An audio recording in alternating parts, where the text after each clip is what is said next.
किसी प्रसिद्ध प्रकृतिवादी का एक कथन है, पहाड़ केवल दृश्य नहीं है, वे शिक्षक हैं और उनकी सबसे बड़ी सीख दृढ़ता और लचीलेपन में है।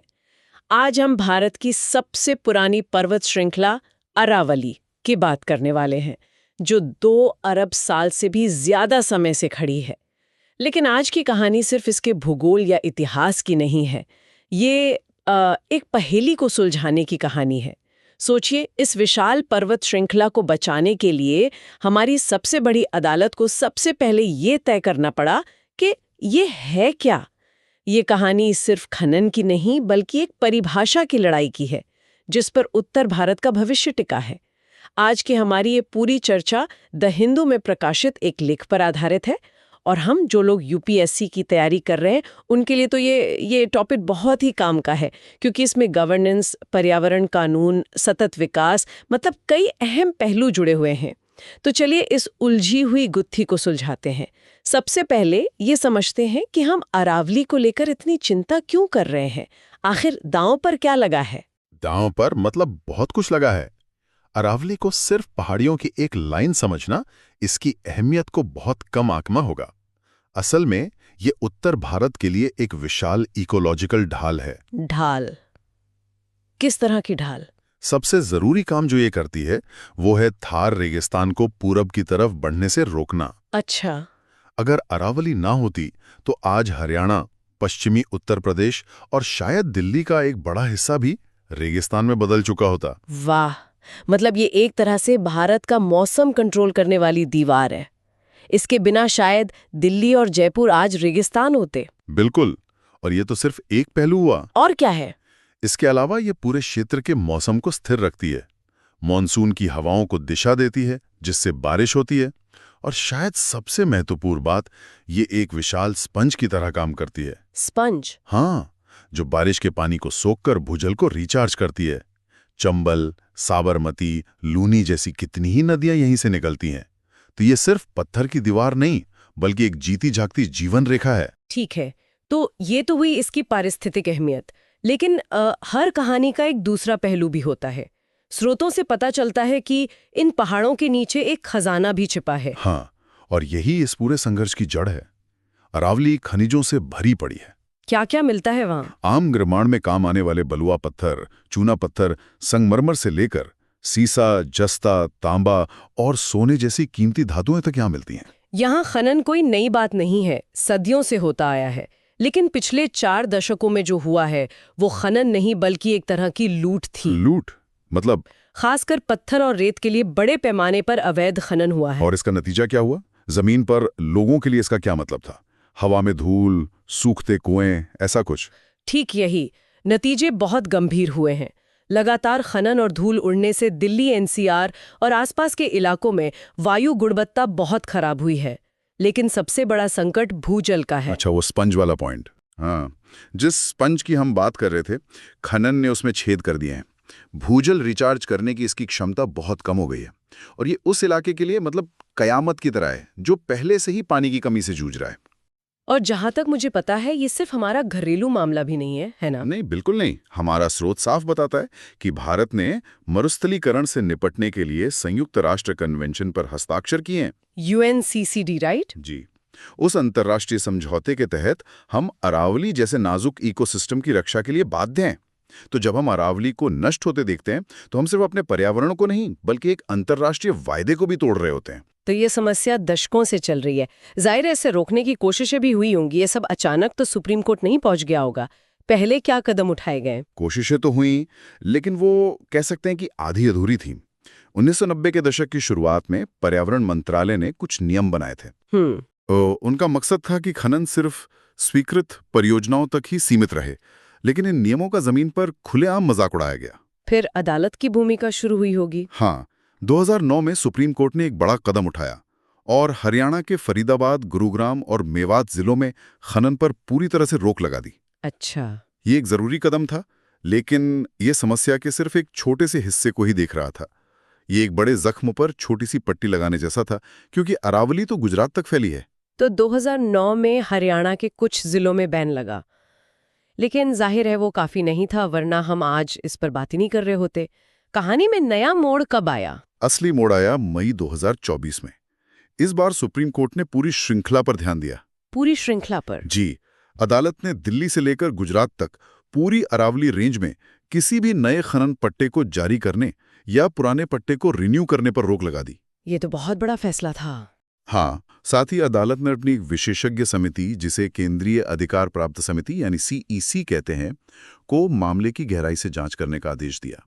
CEC ने मार्च 2024 में अपनी रिपोर्ट और सिफारिशें पेश की। अच्छा, तो इस विशेषज्ञ समिति CEC ने क्या कहा? क्या उन्होंने भी बस पूरी तरह से बैन लगाने की सलाह दी? नहीं, उनका नजरिया बहुत ज्यादा वैज्ञानिक और व्यापक था। उन्होंने सिर्फ हाँ या ना में जवाब नहीं दिया, उन्होंने एक पूरा खाका तैयार किया। क्या सिफारिशें थीं? उनकी मुख्य सिफारिशें थीं, एक, सबसे पहले तो पूरी अरावली श्रृंखला की वैज्ञानिक मैपिंग की जाए। गुजरात से दिल्ली तक हर पहाड़ी, हर चट्टान को दर्ज किया जाए, ताकि हमें पता तो चले कि हम असल में बचाना क्या चाहते हैं। ओके, मतलब पहले जानो कि अरावली है कितनी बड़ी। बिल्कुल। दो, एक बड़े स्तर पर पर्यावरणीय प्रभाव का आकलन किया जाए।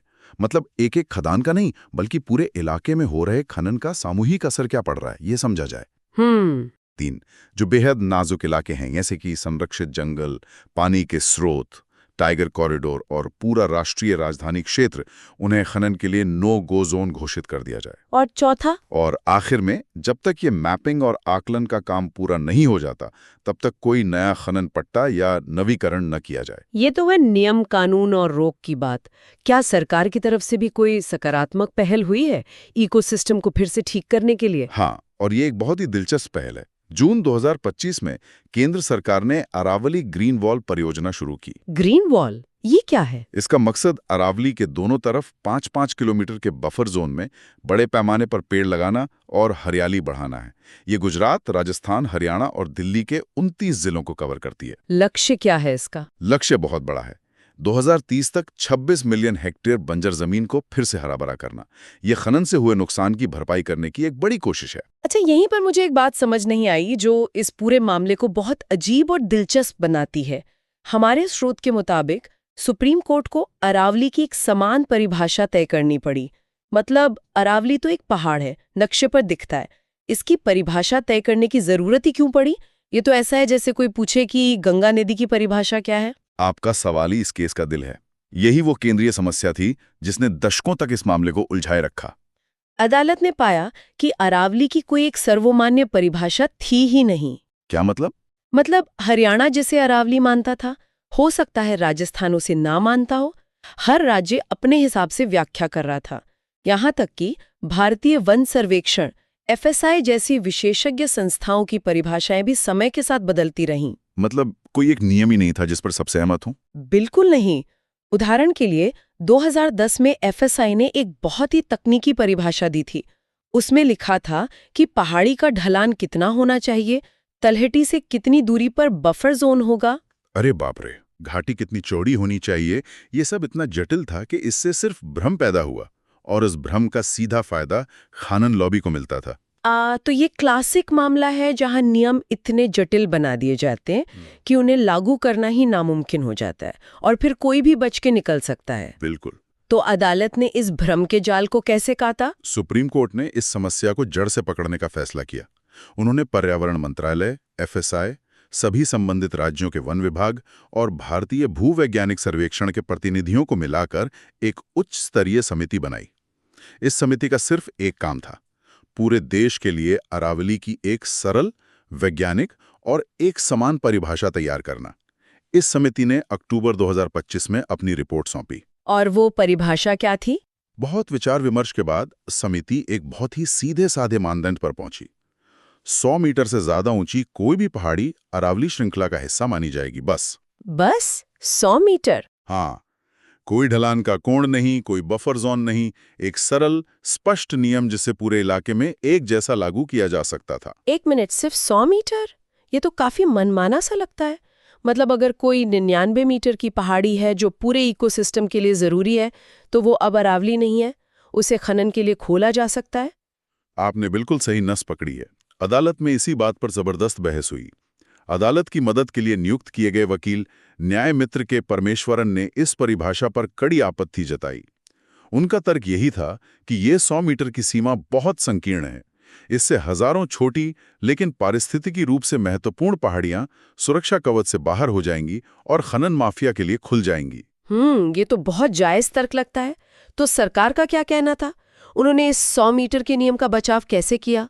सरकार की तरफ से अतिरिक्त सॉलिसिटर जनरल ऐश्वर्या भाटी ने एक बहुत ही दिलचस्प पलटा तर्क दिया। क्या तर्क था? उन्होंने कहा कि जो पुरानी एफएसआई की जटिल परिभाषा थी, जिसमें ढलान और बफर जोन जैसी बातें थीं, वो असल में और भी ज्यादा नुकसानदेह थी। उस परिभाषा के तहत तो बड़े-बड़े पहाड़ी इलाके अरावली से बाहर हो रहे थे। उनके मुताबिक 100 मीटर का सीधा साधा नियम भले ही परिपूर्ण न हो, लेकिन वो पुरानी परिभाषा से कहीं ज्यादा समावेशी है और ज्यादा बड़े क्षेत्र को सुरक्षा देता है। तो मतलब यहाँ दो विचारधाराओं की टक्कर है। एक तरफ एक सीधा साधा नियम है जिसे लागू करना आसान है, और दूसरी तरफ एक ज्यादा वैज्ञानिक लेकिन जटिल परिभाषा जिसका फायदा खनन लॉबी उठा सकती है।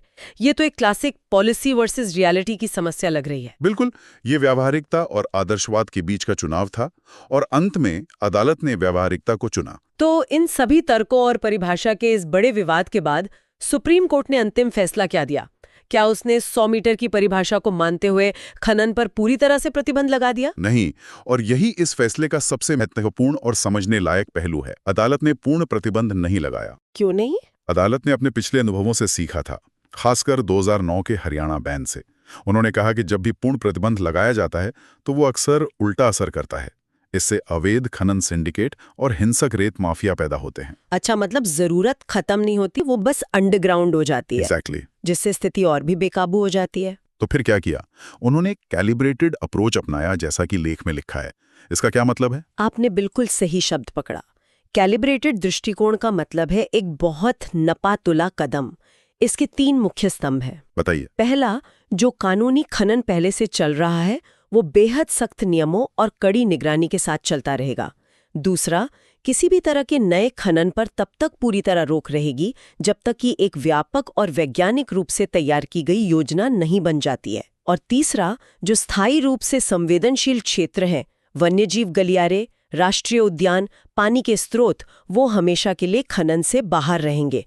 वहां कभी खनन नहीं हो सकेगा। अच्छा, तो ये एक तरह का स्टॉप बटन नहीं बल्कि एक पॉज और रेगुलेट बटन है।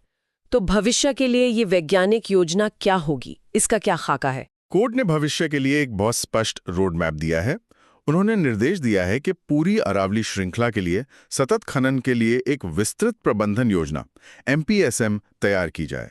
इस योजना में क्या होगा? ये कोई साधारण योजना नहीं होगी।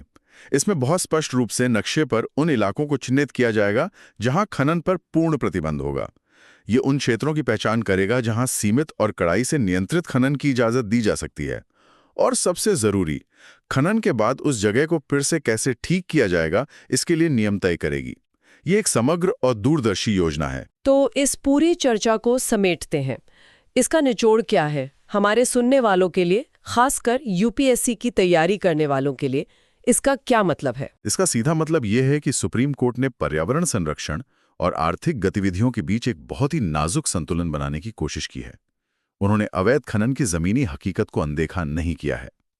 ये फैसला सिर्फ एक प्रतिबंध का आदेश नहीं है, बल्कि ये सतत विकास के सिद्धांतों पर आधारित एक लंबी अवधि की वैज्ञानिक प्रबंधन योजना की नींव रखने का प्रयास है। और ये ग्रीन वॉल परियोजना और MPSM जैसी पहलें दिखाती हैं कि अब सोच सिर्फ रोकने की नहीं बल्कि सुधारने और बेहतर प्रबंधन करने की है। बिल्कुल। आज की इस गहरी पड़ताल से एक बात तो साफ है कि अरावली का भविष्य सिर्फ अदालती फैसलों पर नहीं टिका है। ये इस बात पर निर्भर करेगा कि ये योजनाएं MPSM और ग्रीन वॉल जमीन पर कितनी अच्छी तरह लागू होती हैं। हाँ, और इसमें गुजरात, राजस्थान, हरियाणा और दिल्ली जैसे 4 राज्यों के बीच मजबूत तालमेल की जरूरत होगी, जो अपने आप में एक बहुत बड़ी राजनीतिक और प्रशासनिक चुनौती है। सही बात है। और हम आज के चर्चा को इसी एक विचार के साथ खत्म करना चाहेंगे जिस पर आप सोच सकते हैं। जब एक इकोसिस्टम 4 अलग अलग राज्यों में फैला हो, जिनकी अपनी अपनी राजनीतिक और आर्थिक प्राथमिकताएं हो, तो क्या कोई एक केंद्रीकृत प्रबंधन योजना इन चुनौतियों से सफलतापूर्वक निपट सकती है? इस विषय पर आपके क्या विचार हैं? हमें कमेंट्स में ज़रूर बताइए। अगर आपको ये विश्लेषण उपयोगी लगा तो इसे लाइक और सब्सक्राइब करना ना भूलें, ताकि आप ऐसे महत्वपूर्ण विषयों पर हमारी चर्चा से जुड़े रहें।